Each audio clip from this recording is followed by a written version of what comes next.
गरीब की बारिश। शहर की कच्ची बस्ती में एक गरीब मजदूर कालू रहा करता था। कालू के घर में उसकी पत्नी जानकी थी। जानकी लोगों के घरों में झाड़ू पोछा करके कुछ पैसे कमा लेती थी और वहीं कालू किसी तरह मेहनत मजदूरी करके 2 वक्त की रोटी का जुगाड़ कर लेता था। कुछ दिनों से हो रही बारिश के कारण कालू की मजदूरी बंद हो गई थी। अरे जानकी, इस बार तो बरसात ने हद ही कर दी, रुकने का नाम ही नहीं ले रही। कुछ समझ में नहीं आ रहा, अगर इसी तरह काम पर नहीं गया तो 2 वक्त की रोटी का जुगाड़ कैसे होगा। अरे तुम चिंता क्यों करते हो, बारिश का क्या है, 1 आध दिन में रुक जाएगी और उसके बाद में फिर से काम शुरू हो जाएगा। अरे 3 दिन तो हो गए, बरसात तो रुक ही नहीं रही है और आगे भी रुकने के कोई आसार नहीं दिख रहे। तो क्या हुआ, तुम्हारा काम बंद हुआ है ना? मैं तो अभी भी लोगों के घर झाड़ू पोछा करने जाती ही हूँ। मेरे पगार से कुछ दिन तो निकल ही जाएंगे।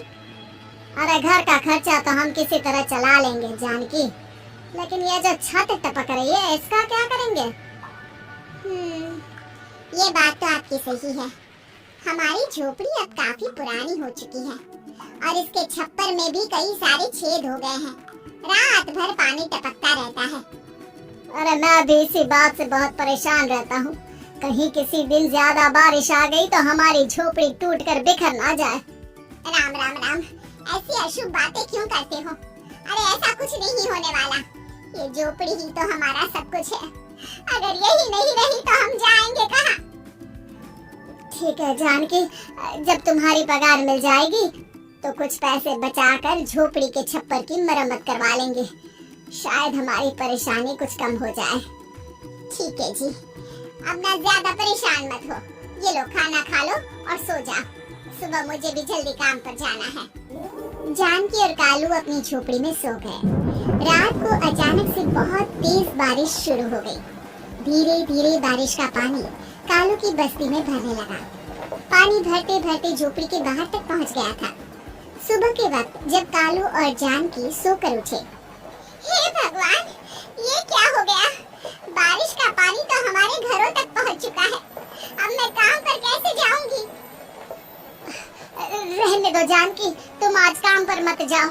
ऐसे पानी से निकल कर जाओगी और बीमार पड़ गई तो लेने के देने पड़ जाएंगे। लेकिन अगर नहीं गई तो मालकिन लोग नाराज हो जाएंगे। आप जानते हैं ना, बड़ी मुश्किल से 1 दिन की छुट्टी भी नहीं देती है। अरे लेकिन जानकी, झोपड़ी के बाहर तो पूरी बस्ती में पानी भरा है, तुम जाओगी कैसे? जानकी जैसे तैसे करके काम पर चली जाती है, लेकिन अगले दिन फिर से बहुत ज्यादा बारिश होती है और बस्ती में ज्यादा पानी भर जाता है। आज तो मैं तुम्हें किसी भी तरह काम पर नहीं जाने दूंगा। अरे अगर तुम्हें कुछ हो गया तो क्या होगा? ठीक है, तुम ठीक ही कहते हो, आज नहीं जाती। अगर मालकिन नाराज हो गई तो मना लूंगी किसी तरह। अरे मनाने वाली क्या बात है, जब तुम बताओगे कि हमारी झोपड़ी में पानी भर गया है तो वो खुद ही समझ जाएंगे ना। अगले 2 दिन तक तेज बारिश होने की वजह से जानकी, कालू और आसपास की बस्ती में रहने वाले सभी लोगों के घरों में पानी भर जाता है, जिसकी वजह से जानकी काम पर नहीं जा पाती और 3 दिन के बाद जैसे ही जानकी काम पर पहुंचती है, कहाँ थी तुम? पिछले 3 दिनों से काम पर क्यों नहीं आई? मैम साहब क्या बताऊं, इतनी ज्यादा बारिश हो रही थी, हमारी पूरी बस्ती में पानी भर गया है और उससे भी ज्यादा तो मेरी झोपड़ी के अंदर पानी भर गया। आप ही बताइए कैसे आती मैं? इसका मतलब ये हुआ कि बारिश होगी तो तुम काम पर नहीं आओगी? ना ना, मेरे कहने का ये मतलब नहीं था मैम साहब। तुम जानती भी हो 3 दिन से कितनी परेशानी हो रही है मुझे, सारा काम मुझे खुद करना पड़ा। माफ कर दीजिए मालकिन जी, पर मैं क्या करती, आने के लिए रास्ता ही नहीं था, सब जगह पानी भरा हुआ था। बहाने तो तुझे बहुत बनाने आते हैं। जानकी देख, अगर अगली बार ऐसा किया ना तो फिर काम से हमेशा के लिए छुट्टी। अरे ना ना मालकिन, ऐसा मत कीजिए। बारिश की वजह से मेरे पति की मजदूरी भी छूट गई है। बड़ी मुश्किल से घर में 2 वक्त खाने की रोटी का जुगाड़ हो पाता है। आप मुझे काम से निकाल देंगे तो हम क्या खाएंगे? अगर इतनी ही चिंता है तो फिर रोजाना काम पर आया करो। चलो अब जल्दी से जाकर घर का सारा काम करो। बारिश रुकने का नाम ही नहीं ले रही थी। पूरे शहर शहर में बाहर जैसे हालात बन गए थे, लेकिन नौकरी जाने के डर से जानकी किसी तरह रोज काम पर जाती थी। एक दिन जब जानकी काम करके अपने घर लौट आई तो अचानक उसकी बस्ती में कुछ लोगों का शोर सुनाई दिया। अरे लगता है बाहर कुछ हुआ है, मैं जाकर देखता हूँ। हाँ हाँ, पता तो कीजिए, ये बस्ती में लोग इतना शोर क्यों कर रहे हैं? बाहर जाकर कालू ने एक आदमी से पूछा, अरे क्या हुआ भाई, इतना शोर क्यों मचा रहा है? अरे क्या बताए भैया, अपनी बस्ती के बाहर एक पुल टूट गया है और वहाँ पर एक कार फंसी है। थोड़ी देर में अगर किसी ने नहीं बचाया ना तो वो कार पानी में बह जाएगी।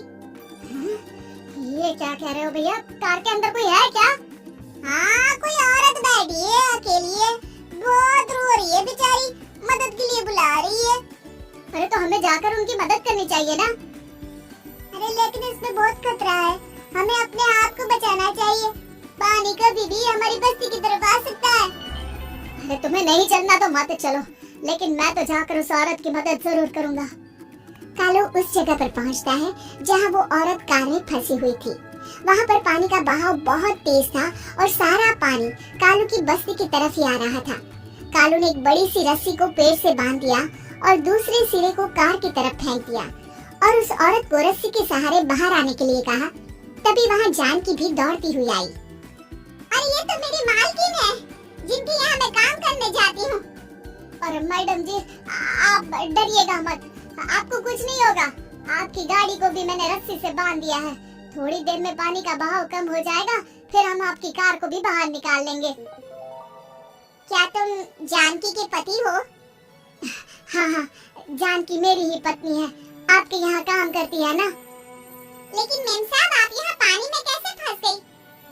अब क्या बताऊं, मैं अपनी सहेलियों के साथ पिकनिक पर गई थी, वहीं से लौट रही थी। अचानक पानी का बहाव तेज हो गया और मेरी गाड़ी फंस गई। अरे कोई बात नहीं मालकिन, अब ना आप बिल्कुल सुरक्षित हैं।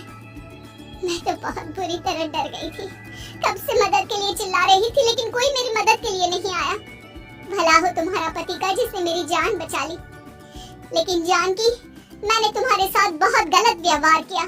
इतने खराब मौसम और बाढ़ में भी तुम्हें काम पर आने के लिए कहा, नौकरी से निकालने की धमकी भी दी, और तुमने मेरी जान बचाई। मुझे माफ कर दो।